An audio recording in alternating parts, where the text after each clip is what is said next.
ஒரு நல்ல சோப்பை எப்படி கண்டுபிடிக்கிறது? சோப்புல நுரை வந்தா மட்டும் போதுமா? கிடையாதுங்க. pH லெவலும் பேலன்ஸ்டா இருக்கணும். அதாவது 5.5 to 8 இருந்துச்சுன்னா நல்ல சோப். அதாவது உங்களுக்கு ஆயில் ஸ்கின்னா இருந்தாலும் சரி, ட்ரை ஸ்கின்னா இருந்தாலும் சரி, எந்த ஸ்கின்னா இருந்தாலும் யூஸ் பண்ணலாம். இப்ப நான் காதி நேச்சுரலோட சாண்டில் சோப்போட pH லெவல் தாங்க செக் பண்ணி காமிச்சிருக்கேன்.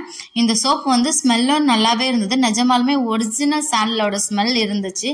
நான் 1 வீக் போல ட்ரை பண்ணி தான் பார்த்தேன். சோப்பும் நல்லா இருக்கு. வேணும்ன்றவங்க அமேசான், பிளிப்கார்ட்ல கூட அவைலபிளா இருக்கு. வேணும்னா நீங்க பை பண்ணிக்கிடலாம். இப்ப வாங்க இதோட pH லெவல்ல செக் பண்ணி காமிக்கலாம். இதோட லிங்க் வேணும்னா கமெண்ட்ல டிஎம் சொல்லிட்டு சொல்லுங்க. நான் வேணா உங்களுக்கு லிங்க் ஷேர் பண்றேன். இது வந்து ஸ்பான்சர் வீடியோ கிடையாதுங்க. என்னோட ஓன் காசுல தான் நான் ட்ரை பண்றேன். இப்போ வந்து இந்த pH லெவல் செக் பண்ற ஷீட் இருக்கு இல்லையா, அதை எடுத்துக்கணும். அதுக்கு முன்னாடி சோப்பை வந்து கொஞ்சமா ஈரம் பண்ணிக்கோங்க.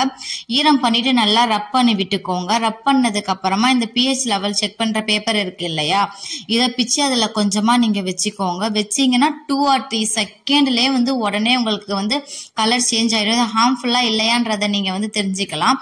இது வந்து ரொம்ப ஹார்ம்ஃபுல்லா இல்ல, சேஃப் ஃபார் ஸ்கின் தான். நுரையும் நல்லா வருது, ஸ்மெல்லும் நல்லா இருக்கு.